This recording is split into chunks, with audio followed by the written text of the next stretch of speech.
No one has seen this girl in 8 years. 10 years. 18 years. 19 years since Maura Murray went missing. Maura was 21 years old when she disappeared after crashing her car in Haverhill, New Hampshire in February of 2004. She has not been seen or heard from since.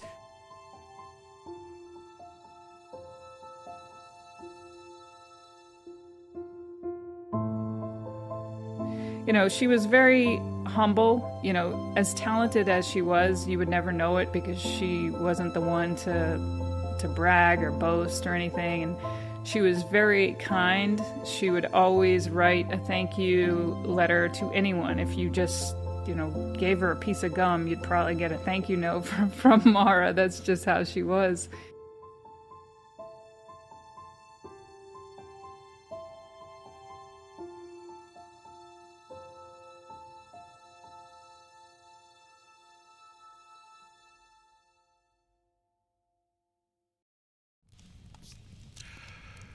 Before we get started, allow me to say a few things. I don't know Maura. I never met her. It's hard to truly know someone when you've never had a personal relationship with them. I only know what I know based on the many interviews from her family over the span of 20 years, while also having to weed through the senseless and cruel stories about her and her family. Thankfully, I'm able to separate the wheat from the chaff. But even though I never met her, I still care. And that's why I want to make it abundantly clear that in this episode, I'm not trying to step on any toes, and I'm definitely not trying to tell the definitive story of Maura Murray. That's not my place, and it never will be. That's for her family to do, and in fact, Maura's sister Julie Murray is hosting a podcast called Media Pressure, which will be released on February 5th. I will add the link in the description page, and I cannot stress enough how much I encourage all of you to check it out. So you, the viewer or listener, might be asking, why am I covering this then? Well, Burn After Reading started because of Maura, because I didn't like how she or her family were being depicted. But this episode isn't about the toxic drama of true crime addicts. That's been well covered. I'm also not making this episode to web sleuth or be an armchair detective. I'm not here to point the finger on who I think did it or even what happened. The reason I'm doing this episode is because, well, it's simple. Maura is still missing. I want to keep her name out there, and I want to help raise awareness in an ethical and compassionate way, staying far away from the wild speculation and misinformation that has plagued Maura's story for quite some time. I want to engage with empathy. Her family is heartbroken, and it doesn't get better with time. That deserves our empathy. Empathy, the meaning is, it's the ability to sense other people's emotions coupled with the ability to imagine what someone else might be thinking or feeling. So please don't forget to do that. And certainly, do not forget Maura Murray.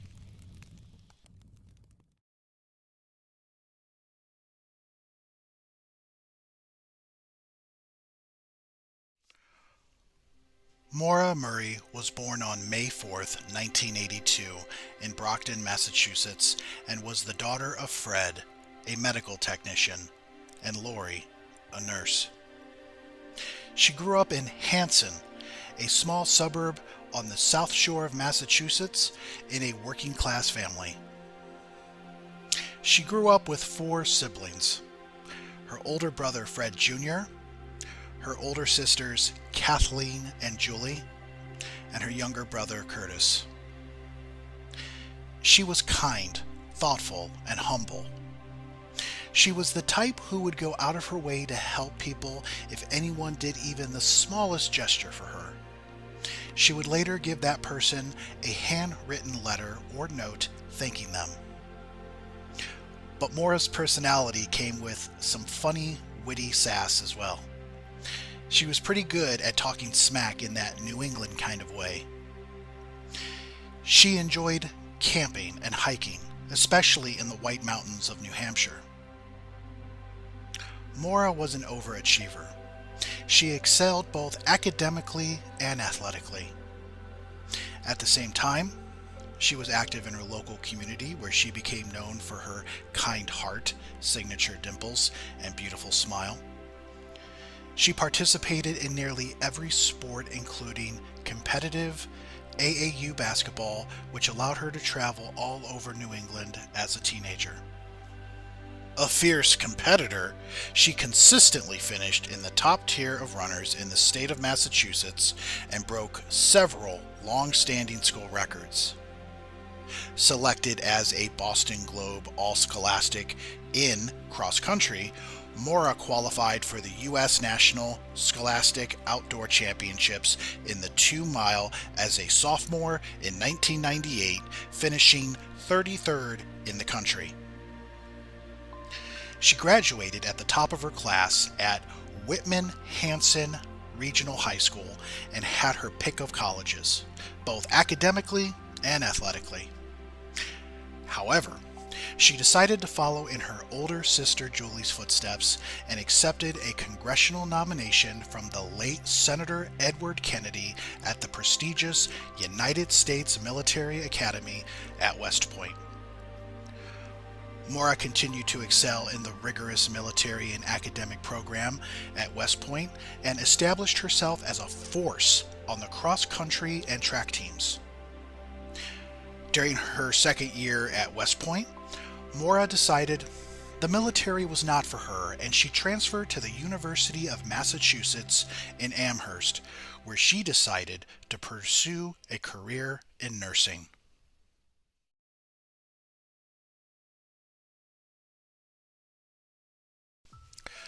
On the evening of February 5th, 2004, while on duty at her campus security job, Maura spoke on the phone with her boyfriend Bill Rausch and her older sister Kathleen.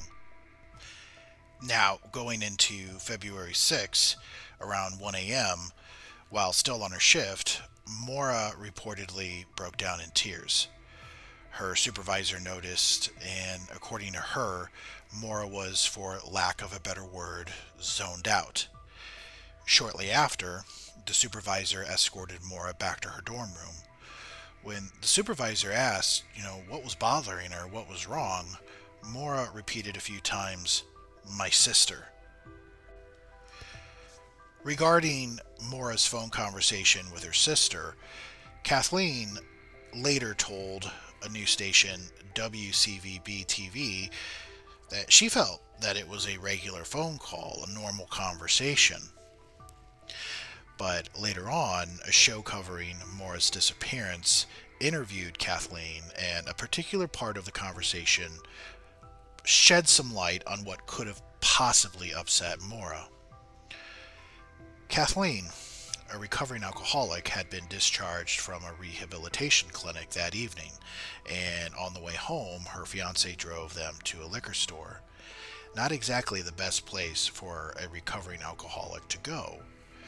Now, coupling what Maura said to her supervisor and what the call with her sister contained, we can reasonably speculate, and I'm going to use that word because I believe it's reasonable speculation, that it played a part in Maura being upset, but there's still this part of me that believes there may have been some other underlying issues. We just don't know.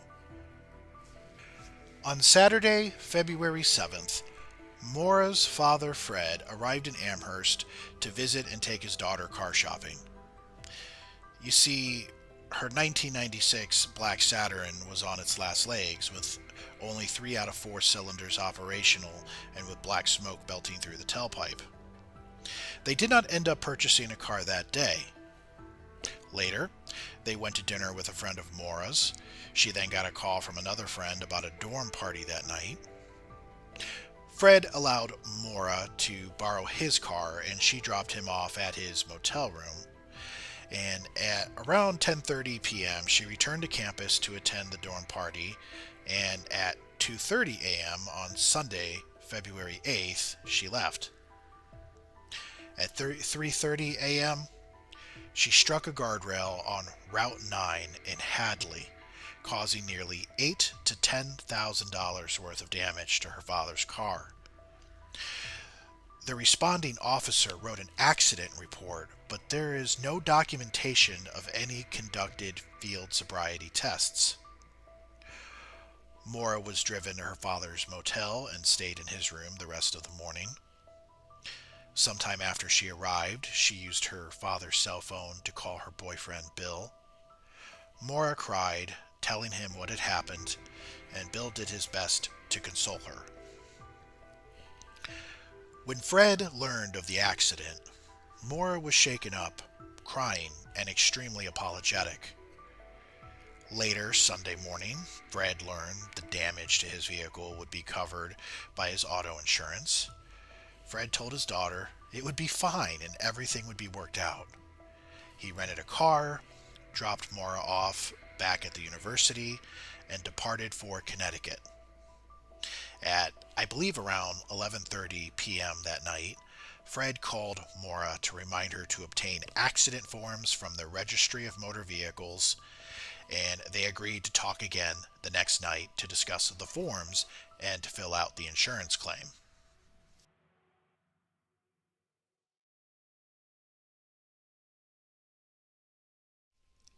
The following are things Maura did before leaving Amherst on February 9th, 2004.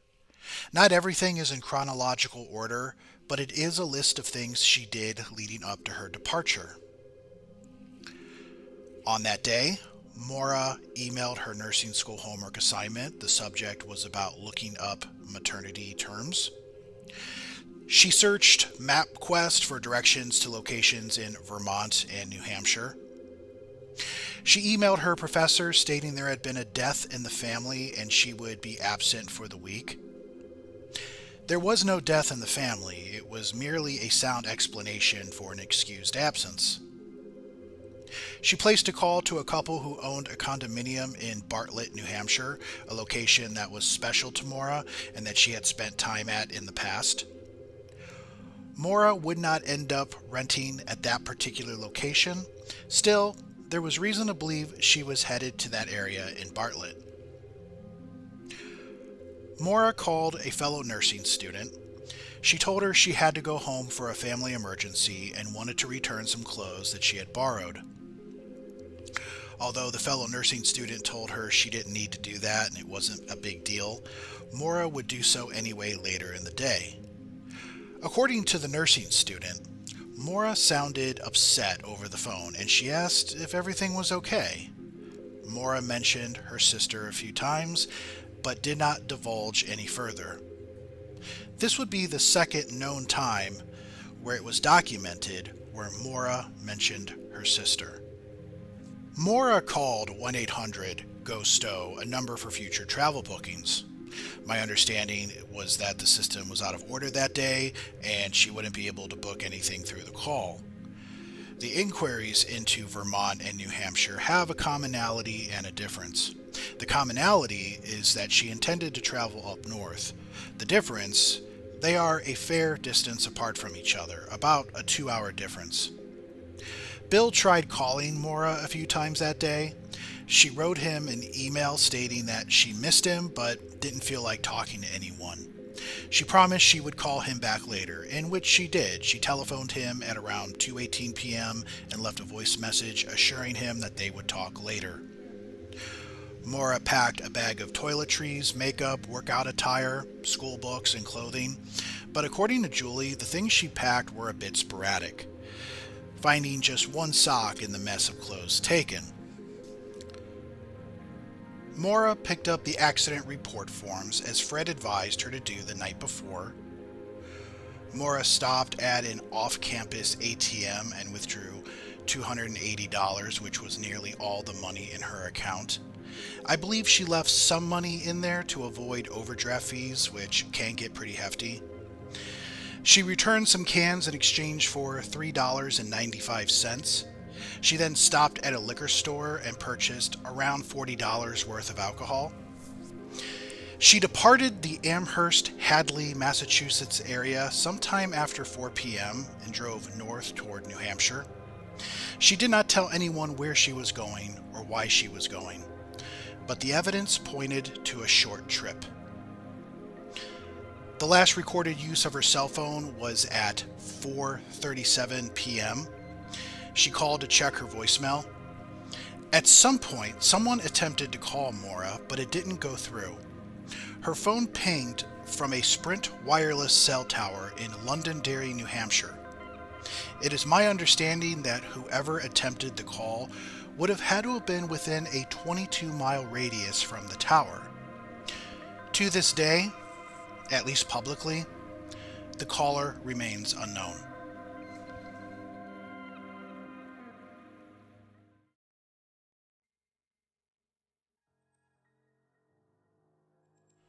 Sometime after 7 p.m., Maura Murray got into yet another car accident. It occurred after a sharp turn at a 90-degree corner on Route 112 in Haverhill, New Hampshire. At 7:27 p.m., Faith Westman, a nearby resident, called police and stated there had been an accident near her home.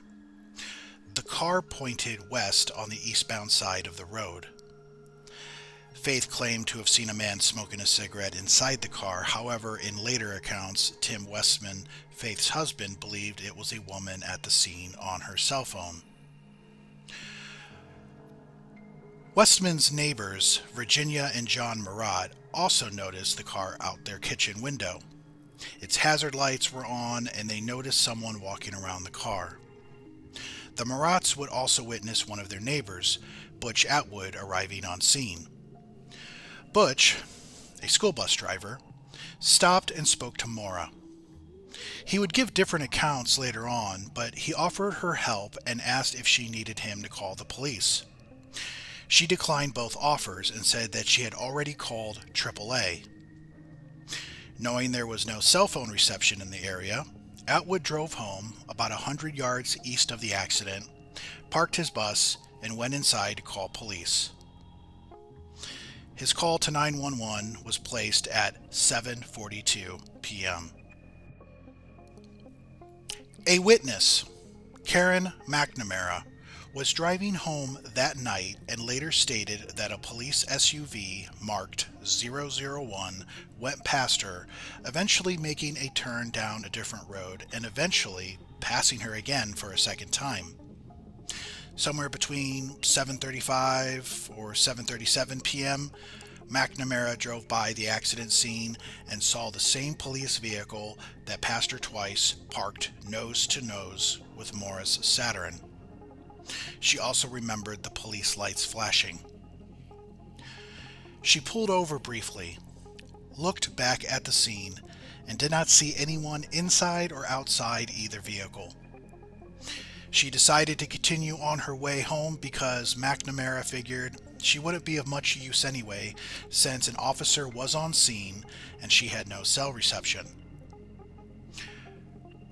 However, according to the official police log, a Haverhill police officer didn't arrive until after what McNamara witnessed. Officer Cecil Smith arrived on scene at 7:46 p.m. So let's pause and talk about McNamara's account that night. Her account contradicted the official police log, which had police officer Cecil Smith arriving later at 7:46 p.m.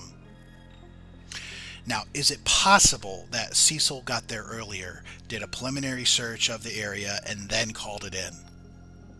I won't say it's impossible, but there are other things that confuse me that at least makes me question it.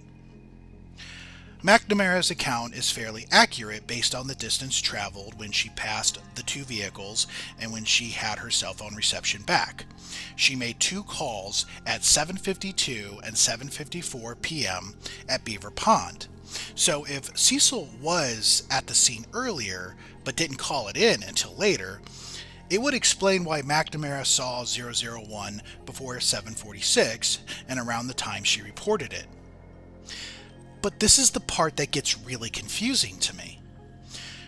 Butch called the police at 7:42 p.m. Now, a police dispatcher could punch a time in wrong, but the emergency 911 system doesn't make those kind of errors.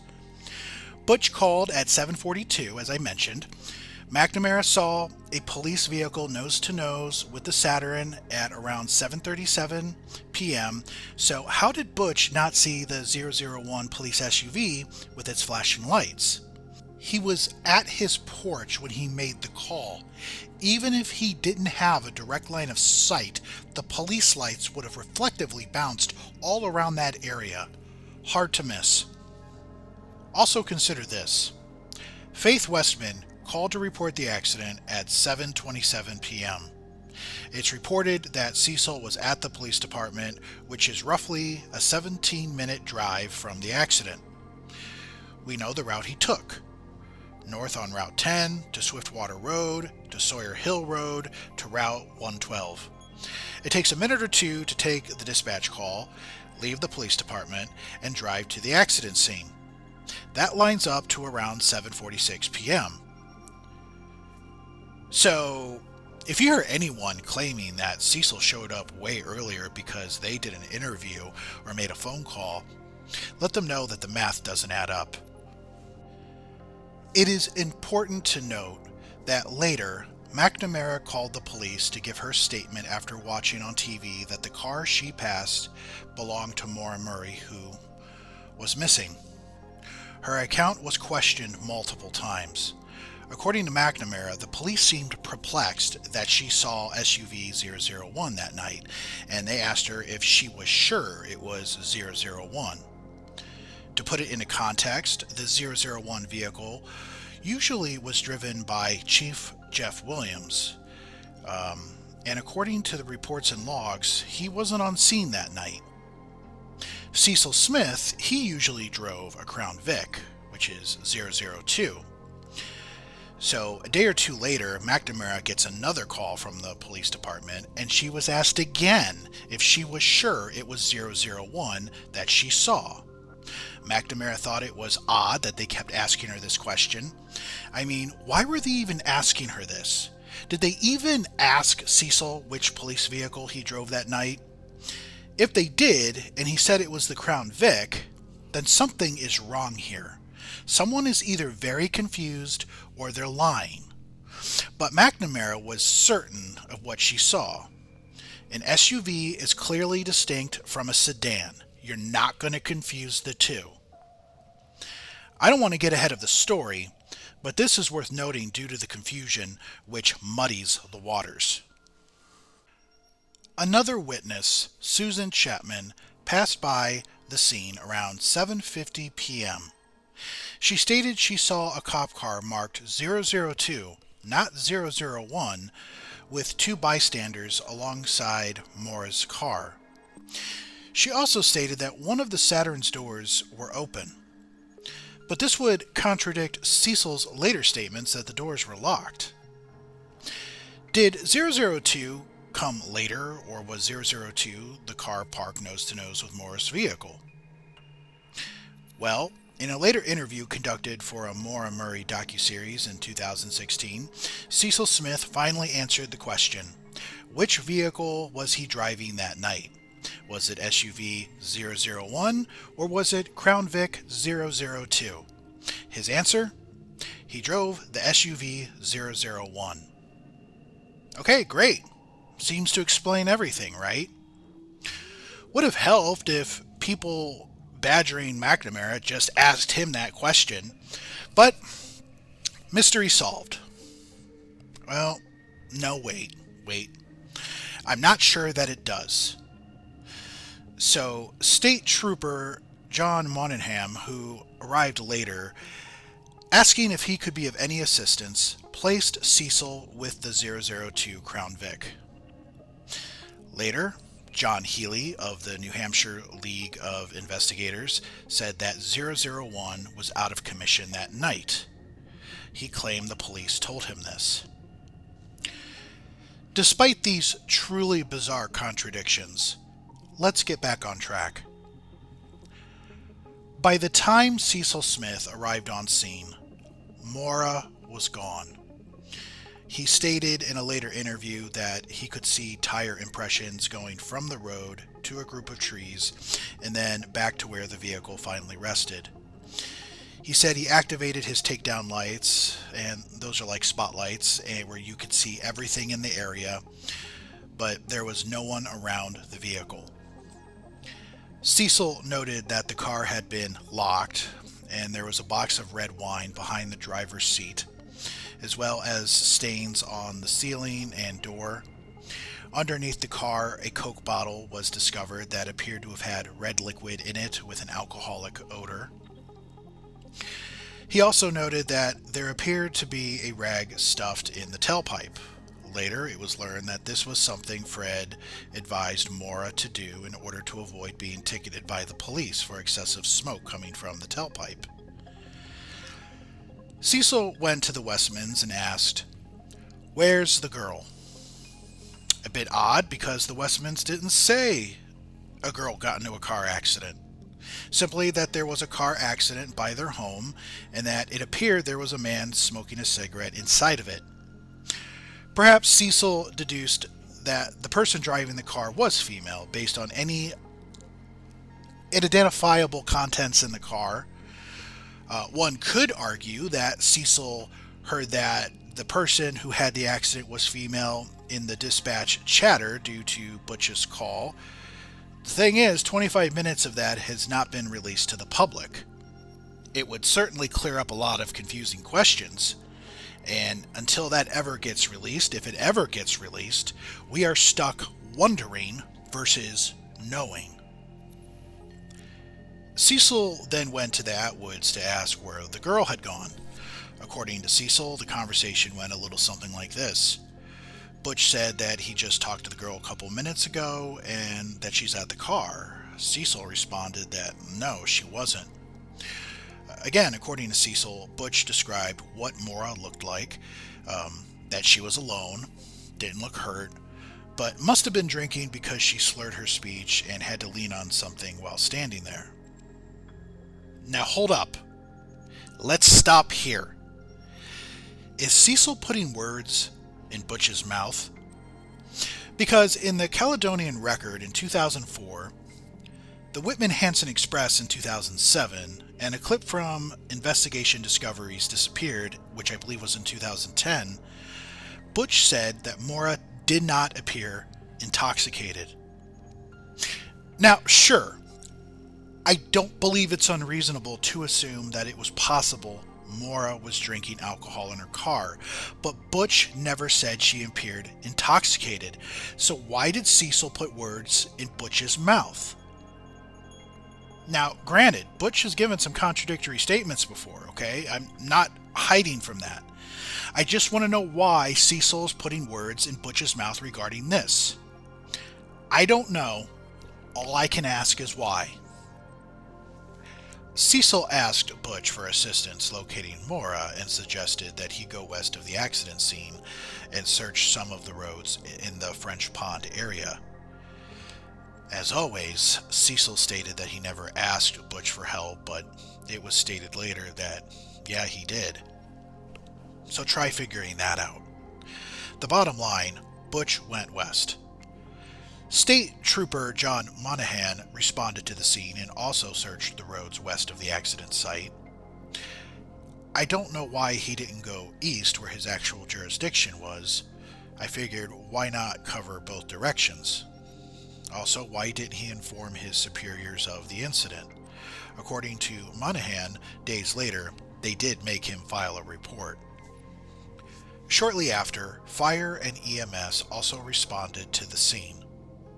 EMS was dismissed within minutes, perhaps because there was no one at the scene to treat. The 8 firefighters briefly searched in the accident scene before proceeding back west and returning to the fire station. As far as anyone is aware, no one searched east of the accident scene. At 8:49 p.m., the scene was cleared and Maura's car was towed to a local garage. Butch Atwood's brief interaction with Maura was the last known credible sighting.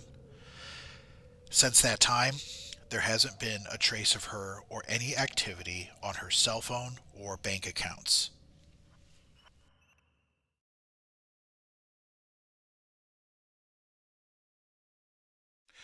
At 7:05 p.m., 2 people listening to police scanners heard about a car driving off the road on Swiftwater Road and that the driver left the scene. That scan, for whatever reason, never made it onto the official police log for the Grafton County Sheriff Department, or at least has never been made public. Could this have been Maura, or was this someone else? Now, I want to caution that this is just a theory, and I do not know if the person who went off the road on Swiftwater was Maura. However, I do believe it's possible that it was her. So let's assume that it was. I believe the timing fits. It's unknown exactly where the car went off the road, but depending on where it happened on Swiftwater, that's an estimated 7 to 11 minutes from where we know Maura went off the road on Route 112. So take 7:05 p.m. when the car was reported to have went off the road by the police scanners, and then add 7 to 11 minutes, and the time is anywhere from around 7:12 to 7:17 p.m. Of course, there is wiggle room for other factors for as far as she could have arrived after, but we know Faith Westman called the police at 7:27 p.m., but how long did it take for her to call once the accident happened? Was it 1 minute? Was it a couple of minutes? Was it anywhere up to 5 minutes? I'm not sure. I also heard that Swiftwater Road may not have been where the car went off the road, leaving possibilities for the Swiftwater Bridge area, which is around 3 minutes from the accident scene. There's Swiftwater Way Station, which is about 2 minutes away, and then there's Swiftwater Circle, which is the closest of all of the known Swiftwater names.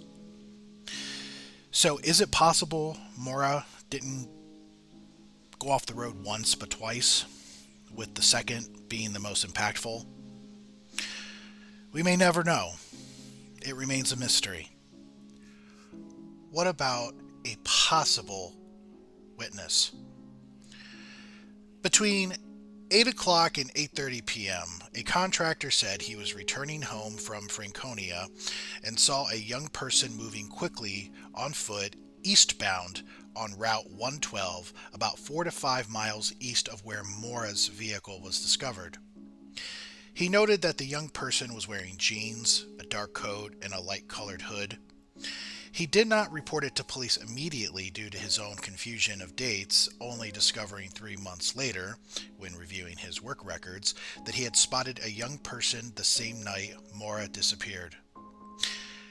However, the contractor made this statement to police after getting himself into a bit of a pickle when he made some disturbing statements about Maura to people in the community. So it's hard to say if this alleged sighting, be it Maura or someone else, is accurate.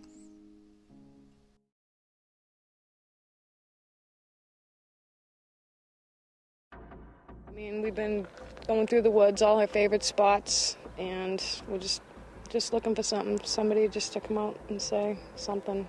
Kathleen Murray has spent the last 3 days searching for her sister, 21-year-old Maura. The UMass college student hasn't been seen since Monday night when she crashed her 96 black Saturn on Route 12 in Woodsville. Police arrived to find the car, but no sign of her. One witness reported seeing Maura looking impaired. She might be afraid that she's going to get in trouble, but we just want to let her know that it's fine. We just want her to come home. We did an intensive search of the crash scene area for evidence that she may have walked into the woods Nothing like that was uncovered. Haverhill police have been working with state police and Fish and Game to find Maura, while her family and friends have been driving all over the region, posting these missing person signs, hoping someone may give them a clue as to where she is. I feel badly for the family and hope that she's okay. They're canvassing everywhere from Haverhill along the Kankamegas Highway to North Conway. The area is like a second home to Maura. She's come here to the region with her family since she was a kid. While her family believes she may have been upset about something, it was nothing that would have caused this type of alarm. Still, they're very concerned. She's the best. I mean, she's got a lot of family, a lot of friends, and we love her. They searched with dogs, by air, and on foot. They've checked everything from bus logs to snow tracks, and now, after 10 days, officials say they have suspended the ground search for 21-year-old Maura Murray. What we wanted to do was make sure that we had done everything twice, and wanted to be able to come, for instance, and say to the family, we have searched this area extensively, and we have a very good feeling that we've done everything that we can do to assure that she's not in the vicinity of the crash site. Officials even went a step further when asked if they thought Murray left the scene of her January 9th car accident on her own. At this point, I have no reason not to believe that. But those close to Maura and her family say even if she left on her own, she would have gotten word home. And there's no way that she would ever put just the two most important people in her life that I'm aware of, her father and my son, through this nightmare. There's no way.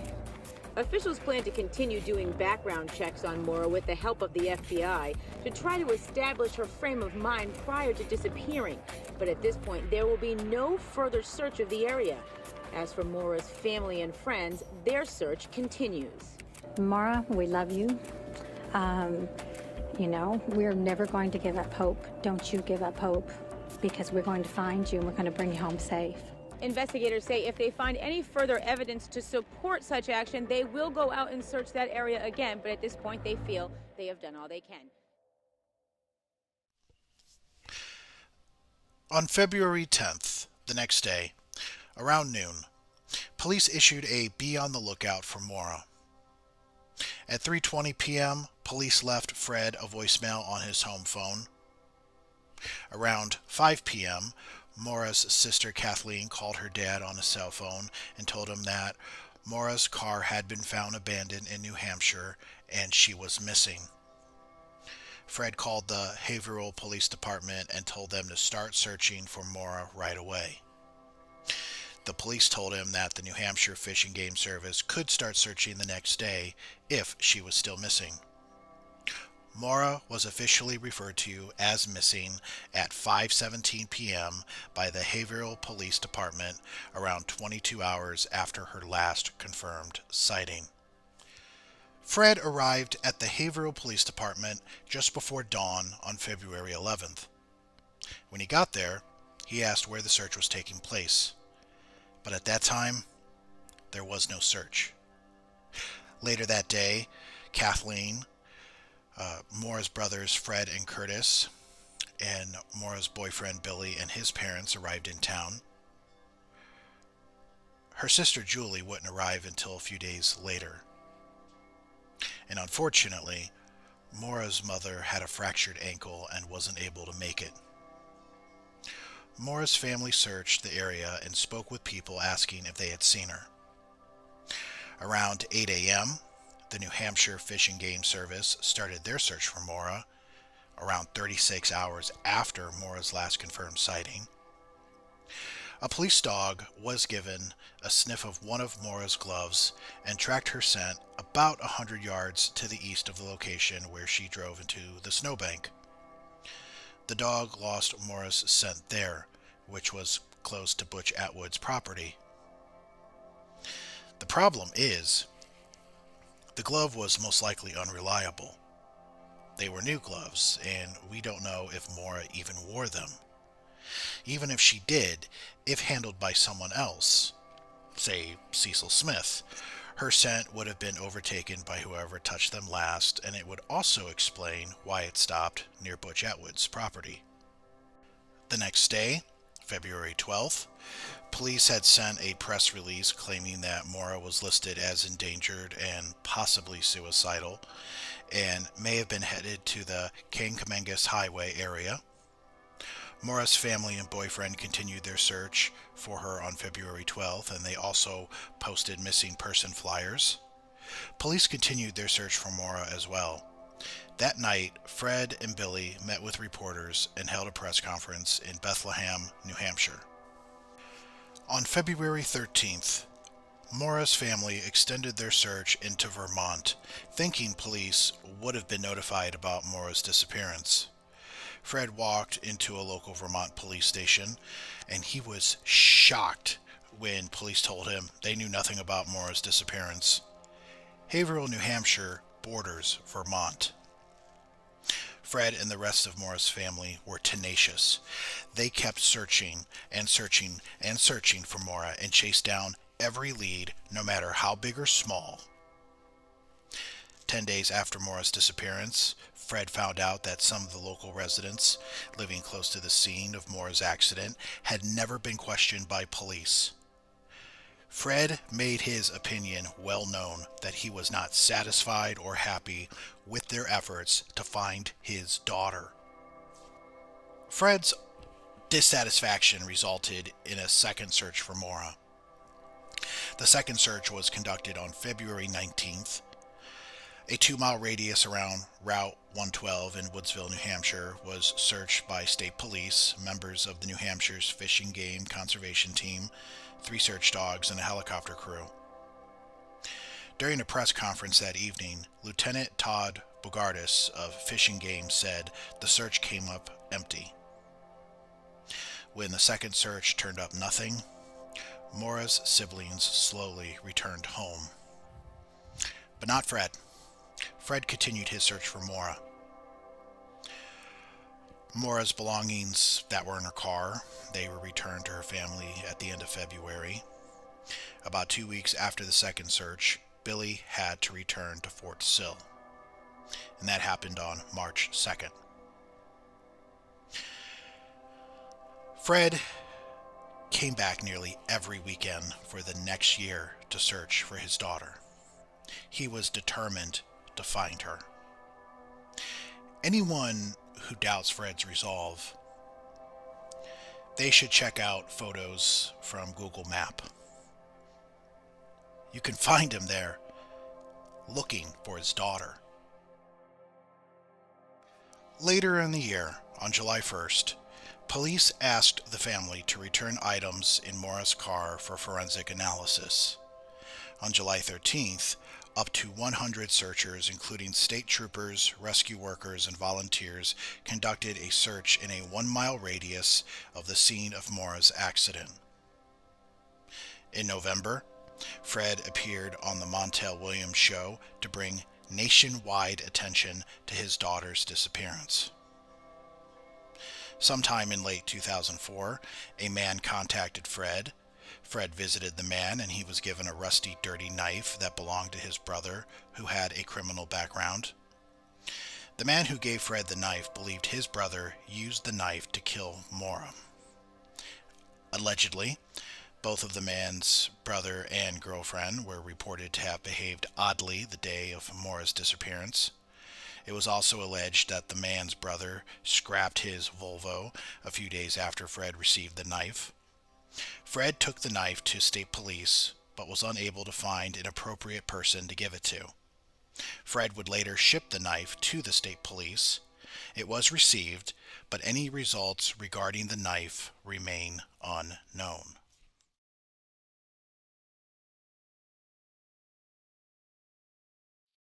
Hi, my name is Fred. On a mission to find his missing daughter, Maura, Fred Murray went to Concord to see Governor Lynch. Frustrated with the state police investigation into her disappearance, Mr. Murray is asking the governor to release all her case files, and he'd like the FBI to get involved in the investigation. I did meet with Mr. Murray, and I told Mr. Murray that I will look into the situation, and I promise to get back to him just as soon as I possibly can. And we pray, O Lord, for Maura. From the State House, Maura's family returned to where she was last seen 1 year ago. Good. That it? Her father replaced the ribbon that has marked the spot where Maura crashed her car on Route 112.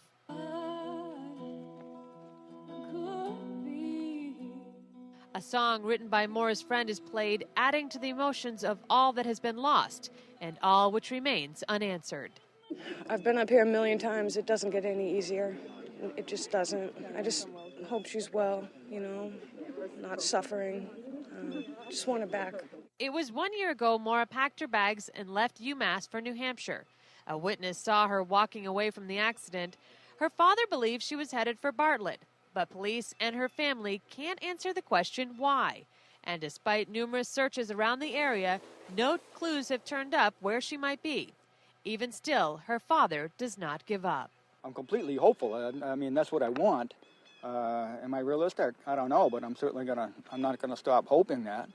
And I feel good every time I come out of the woods, and I've searched around. And I did speak with state police at Troop F who are heading up this investigation. They say Maura's case remains an open, ongoing investigation that they work on every day. They say it is still classified as a missing person case because there's no evidence that a crime has been committed. Understandably frustrated with response from police, Fred had enough. He wanted access to the records of his daughter's case. So in late 2005, he filed a suit against several law enforcement agencies to obtain access. It was time to fight, and the battle went all the way to the state's highest court in New Hampshire in 2006. Fred Murray wants a look at 2,500 documents. Documents containing emails Maura sent the day of her disappearance to information on what police found in her car the night of her accident 2 years ago. Details Murray believes could solve this mystery. Tell me what you did, tell me what you didn't do, and I'll try to go back and see what you didn't do and take a fresh look at it and start it all over.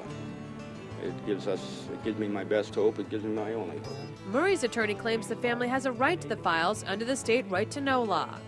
Her family knows her better than any other party. A second set of eyes looking at information that is clearly non-exempt may ultimately lead to locating her. The state has classified Maura Murray as a missing person.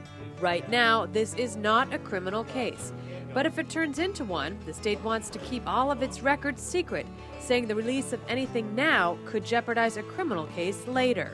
And so obviously whenever you use the term missing person, there's the possibility that there might be criminal action which caused that person to go missing. Maura disappeared in February of 2004 after a single car accident on Route 112 in Haverhill. Despite exhaustive searches for the UMass college student, there has been little to no clue as to what happened to her. But her family is not giving up and are hoping this will lead them one step closer to answers. It might be the key that starts to unlock the correct avenue to follow. it's just part of overturning the next stone to see what's under it. But it's incredibly hard, and it's terribly frustrating. A determined father returns to court seeking answers in his daughter's disappearance. State investigators have amassed 2,500 documents in connection with Maura Murray's case. Fred Murray's attorney says keeping the files secret is against the law. None have been produced on the grounds that all of the records fall within the claimed exemption to the New Hampshire right-to-know law. Maura Murray disappeared almost 3 years ago after crashing her car in a snowbank in Woodsville in February of '04. The investigative files in her case include phone records, witness interviews, and criminal record checks. The state argues releasing any of that information could put any potential future prosecution in jeopardy. We want to be sure that when we find out what happened to Maura Murray, that if it involved a crime, that we can bring that person to justice. But at this point, Murray's disappearance has not been classified as a crime, and the justices wanted to know why. Shouldn't the state at the very least concede that it's a criminal investigation? I gather the state hasn't even done that. We cannot, with 100% certainty, say that a crime has been committed. Her father remains frustrated at the lack of progress in the case. He's hopeful this hearing will convince the justices that a judge should review all the documents and determine what can be released. If you keep it a missing person case forever, you never have to say anything at all about what you did. And that's what's happening right under our noses here, folks. Law enforcement would end up releasing some of the records, but they were heavily redacted and didn't help the family in any way. Regardless, the search for Maura Murray continued. In 2006, the Molly Bish Foundation, the New Hampshire League of Investigators, and 10 retired police officers and detectives began investigating Maura's case. Later, October 2006, volunteers organized a 2-day search not far from Maura's accident location. Cadaver dogs apparently went bonkers and may have detected the presence of human remains in a closet in an A-frame home. The guy accused of killing Maura by his brother, who gave Fred the rusty knife back in 2004, had previously lived in that house. The New Hampshire State Police received a sample of carpet from the home, but the findings, much like the rusty knife, were never made public. In 2007, Arkansas-based organization Let's Bring Them Home offered a $75,000 reward for information leading to Maura's whereabouts. In July 2008, volunteers organized a second 2-day search through Haverhill, New Hampshire. In February of 2009, New Hampshire prosecutor Jeff Streslin stated that the case was still open. He said he didn't know if Maura was still a victim, but the state was still treating it as a potential homicide, despite the fact that it was a missing person case. In 2010, Fred requested for the FBI to join the police investigation. He criticized the police for handling the disappearance as a missing persons case rather than a criminal case. On February 9, 2014, the 10th year Maura went missing, Fred stated in the New York Daily News that he believed his daughter was no longer alive and that he believed that she had been abducted on the night of her disappearance. In July 2015, Tim and Lance started and hosted the Missing Maura Murray podcast, which published nearly 150 episodes. The podcast was meant to be a precursor to a documentary about people obsessed with the case, but much to their surprise, the podcast would turn out to be a bigger hit. While the podcast was informative, it did humor some ridiculous theories and hurtful speculation, but it should be disclosed that they did not endorse those ideas. They wanted to present all angles, and I suppose they did. In August 2017, another Maura Murray podcast came into existence. The Maura Murray 107 Degree Podcast with Aaron Larkin and co-host Ethan Marsh. The tone was distinctively different from the Missing Maura Murray podcast. It didn't bombard you with ads for Blue Apron or some other product. Instead, it went into deep dives about topics such as the timeline, witnesses, the black box, and so much more. In September 2016, the Oxygen Network released a docuseries called The Disappearance of Maura Murray. Journalist Maggie Freeling and former U.S. Marshal Art Roderick investigated theories and interviewed the family of Maura and others attached to Maura's case in one form or another. The series had some illuminating value, but seemed heavy on the entertainment. Near the end of the show, Maggie stated that the case was reopened, and that wasn't true. The case was never closed, so you can't reopen an already open case. But the Oxygen Network, they do like to play loose with the facts.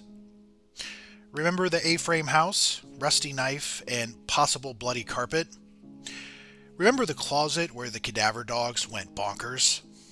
Well, in the show, wood chips or pieces with possible blood on them from the closet were sent to a lab to get DNA tested. The wood chips or pieces, they came back positive for human blood from 2 individuals.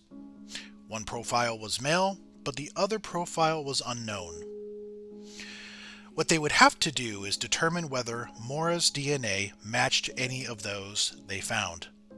And keep in mind, the state of New Hampshire, they had Maura's DNA on file. Well, it turned out that the results were inconclusive.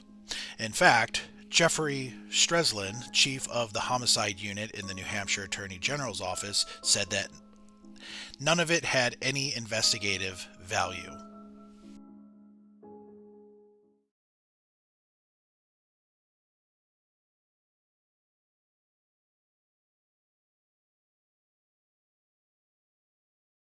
"15 years after a young woman disappeared, her father now believes her remains are buried in the basement of a New Hampshire home. Maura Murray was a UMass student when she vanished back in 2004. Her father hired private investigators. And as Christina Rex reports, he says they've used dogs and radar to focus on a very specific place. I've been waiting 15 years to get a dog in there. A major break, Fred Murray believes, in the search for his missing daughter, Maura. The word I use is astonished. On February 9th, 2004, the UMass Amherst student withdrew money from her bank account, drove north without explanation, crashed her car in northern New Hampshire, and was never seen again. I want to bring my daughter home and give her a proper burial. I want to dig her up out of a hole in some dirtbag cellar. Her father has never stopped looking, and he now believes he's found her body. Good boy, very good. Buried in the corner of a basement, a stone's throw from where she crashed her car in the town of Woodsville. So what you're looking at is the dog's final response. 2 different cadaver dogs and radar technology pinged that exact spot in early December. Fred had gotten a tip on the place in 2004, but wasn't allowed inside until new owners moved in recently. And I knew the place to look, but I couldn't get there. New Hampshire officials say they're still investigating, but say that area was searched by law enforcement in the past, including with dogs, and nothing of significance was discovered. No way in the hot place did they already look there. I don't believe it. Maura's dad feels stuck, frustrated, rejected, and wants the police to do more. To dig up whoever is there. There's a human body, a dead body, a dead person there. The odds are, I think that it's my daughter, but it's somebody's. And Murray says he hopes speaking publicly will encourage investigators to take his discovery seriously. If not, he says he'll dig himself. It appeared there could be a break in the 15-year-old case of a UMass student who vanished, but sadly, the search for Maura Murray came up empty in New Hampshire. FBI crews dug up part of a basement at a home in Haverhill. It's a spot that Murray's family believed was linked to her disappearance. Katie Brace joins us now. And Katie, the only thing they discovered was some old pottery. Lisa, pottery or a piece of pipe is what investigators actually discovered when they dug up part of the basement. Now, the father of Maura Murray finally thought, after years of searching, he had found his daughter. I thought we had a really good shot at being right. Based on Fred Murray's convictions, investigators searched the basement of this home near where his daughter was last seen 15 years ago. This one hurts because I thought we finally had it.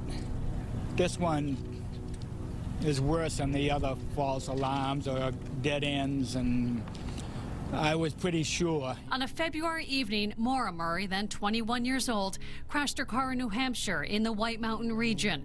Someone stopped to help. She declined and disappeared. Over the last several months, that home has become the target of increased speculation. In Fred's own investigation, cadaver dogs indicated there was a body in this home's basement, and ground-penetrating radar showed disturbance to the ground. But police investigators say there was no credible evidence Maura's body was there.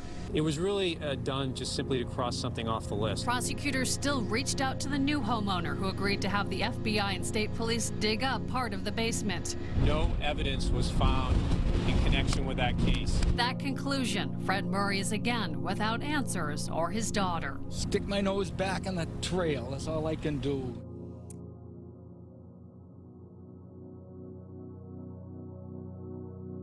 of a New Hampshire woman who's been missing since 2004 says there may be a new lead in solving her case. 17-year-old Maura Murray was last seen on Route 112 in northern New Hampshire. Good evening, I'm Paula Evans. And I'm Anna Rodriguez. A bone fragment has been found at Loon Mountain, not far from where she vanished. As WBZ's Bill Shields tells us, the family has thought before they were on the verge of getting some answers, but they say that this feels different. I don't know what happened to my sister. This is her sister, Maura Murray, a student at UMass Amherst 17 years ago. In February of 2004, Maura's car was found in northern New Hampshire. She had been on her way to a familiar place, Loon Mountain, but Maura disappeared. Then the other day, a construction crew on Loon Mountain came across human bones. We're still not sure exactly how old these bones are or the gender, so it's still sort of up in the air. But like I said, this one feels a little bit different. A sister's intuition? Perhaps. But years ago, police questioned two people near Loon, but made no arrests. Now, they have human bones found at Loon just the other day. This is gut-wrenching. If it is truly Maura, the people that are responsible can be brought to justice. It will likely take at least a couple of months to begin to identify the bones found at Loon Mountain. But after 17 years, the Murray family is more than willing to wait. The family of Maura Murray, a young woman who vanished decades ago, is heartbroken by the latest development in the case. WBC's Lisa Hughes is back with us. And Lisa, the family had hoped they were on the verge of finding some answers. Yes, Anaritis, Murray's family was encouraged when human bone fragments were found not far from where Murray vanished in 2004. But investigators now say those bones found near Loon Mountain in Lincoln, New Hampshire, are not Murray's. Those fragments may actually date back to the 18th century. Murray was last seen along Route 112 in North Haverhill, where her car spun out into a snowbank. Two people were questioned at the time, but no one was ever arrested. Her family was hoping that the discovery of the bones would provide new clues. Murray's sister, Julie, released this statement. My heart is heavy upon learning that these remains do not belong to my little sister. My family will continue to search for Maura and will leave no stone unturned until we bring her home and hold accountable those who are responsible for her disappearance. State police say the bone fragments discovered were in existing soil. They weren't moved to that area. Radiocarbon dating found there is more than a 95% likelihood that the bones are from a person who died between 1774 and 1942.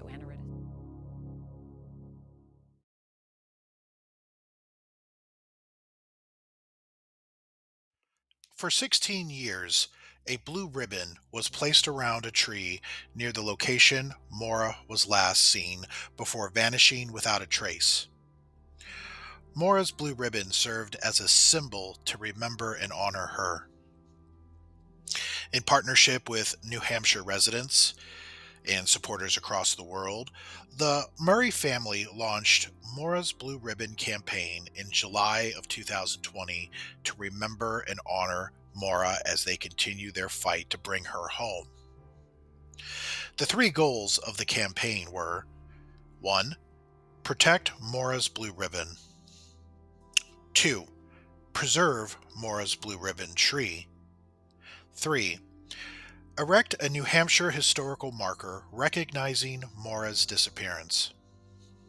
You see, Maura's family didn't have a gravesite to visit.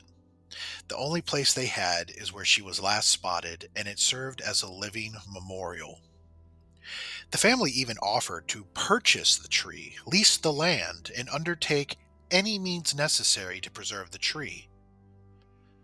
Unfortunately, the request for the historical marker was denied, and on February 26, 2021, the New Hampshire Victim Advocate Office informed the family that the tree had been destroyed. In 2021, to honor and remember Maura, Julie designed a workout she wishes she could do with Maura on her little sister's birthday, which is May 4th. The annual event is called Maura Murray WOD. The WOD stands for Workout of the Day.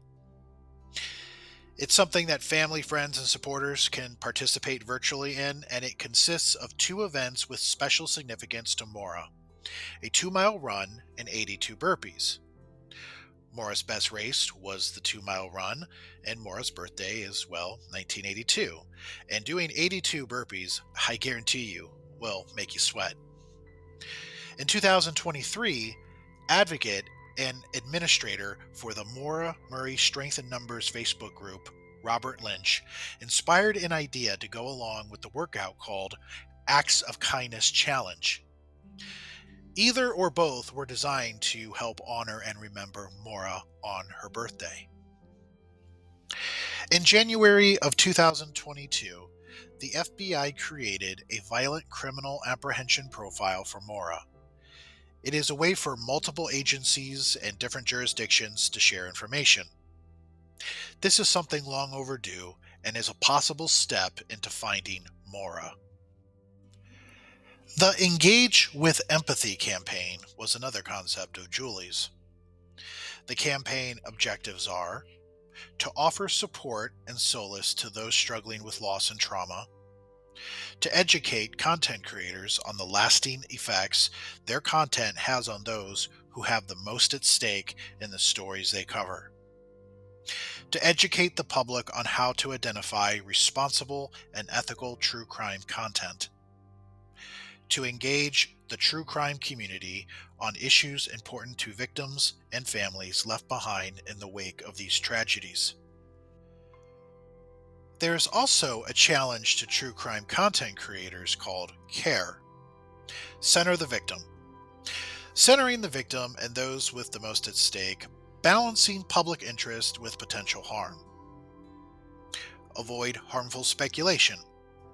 Consumers drive this industry. Vote with your clicks. Ask if this content furthers the case or simply entertains. Research responsibly. Be critical and curious of content, the veracity of sourcing, and do not accept subjective interpretations as indisputable fact. This helps eliminate the harmful proliferation of misinformation. And engage with empathy. Victims and families did not choose these tragic paths.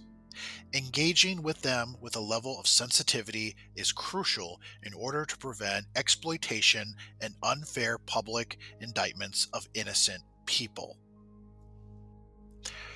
Julie created a TikTok account solely dedicated to Maura.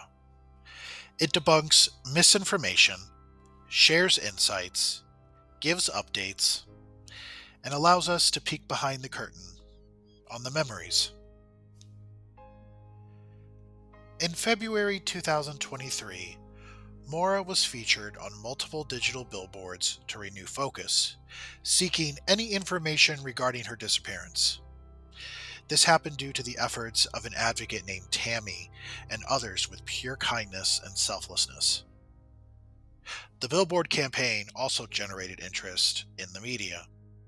Tomorrow marks 19 years since Maura Murray vanished, and there are now billboards hoping to generate tips. This one is off the Southeast Expressway near Dorchester. On February 9th, 2004, Murray took money out of her bank account, drove north, crashed her car in Woodsville, New Hampshire, and was never seen again. These digital billboards will be up all month. In 2023, the Murray family, in partnership with Whitman Hanson High School and advocate Miss Janina Horan, created the Maura Murray Scholarship Award to empower young students who excel both academically and athletically while displaying Maura's fierce competitive spirit. Family of missing Massachusetts woman Maura Murray is preparing to hand out the first scholarship named in her honor. Her family will be presenting the inaugural Maura Murray Scholarship Award to a senior at Whitman Hanson High School in Massachusetts next week. Maura graduated from that school in 2000. And coming February 5th, 2024, Julie will be the host of a new podcast called Media Pressure. The first season will be about her sister. True crime is where you reign supreme. I also enjoy the true crime podcast. What are you listening to now? So it's not what I'm listening to now, it's what's coming. Oh. So you guys, no one knows about this yet. You're the first in the know. Yay! It is a podcast called Media Pressure. And the host is Julie Murray. So this podcast, the trailer just released yesterday. It is a long-form story about the missing case of Maura Murray. In February, she will have been missing 20 years. It's one of the most infamous missing person cases in the true crime community, one of the wildest, twistiest cases. But the story has kind of taken on a life of its own. It's gotten kind of owned by the internet. And there's been so much information and misinformation that Maura herself and her family have kind of gotten lost in it. And so it's actually Maura's sister, Julie Murray, that's hosting it. And it's what I love. It's what Crime Junkie is all about, is giving voices back to the victims and their family. And so for the first time in 20 years, Julie gets to take her story back and correct misinformation and also reveal. I followed the story for a decade, and she's giving information I had never heard before. And that comes out on February 5th, but you can go and follow and listen to the trailer right now. So that's the end of the story. Well, end of the story so far. I'm happy that the relationship between the Murrays and law enforcement has improved. That's definitely worth noting. I'm also very happy that Julie gets the opportunity to go on a large platform and talk about her sister.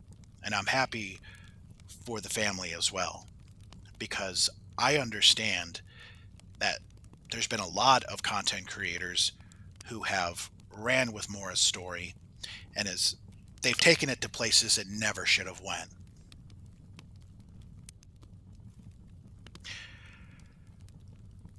You know, I hope that this episode truly honored Maura Murray. You know, my goal, my sincere goal, is to show compassion and to be as empathetic as possible. Because this is such a heartbreaking story.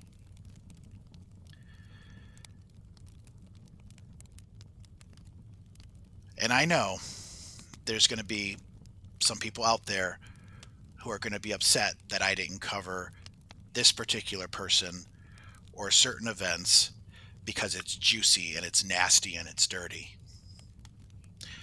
That's not what this episode was about. We got plenty of that out there already. Didn't need to be put in this one. Anyway, thank you for listening. Thank you for watching. And I'll catch you next time.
If you have any information regarding the disappearance of Maura Murray, please contact the New Hampshire State Police Major Crime Unit at 603 271 2663 or email them at coldcaseunit@dos.nh.gov.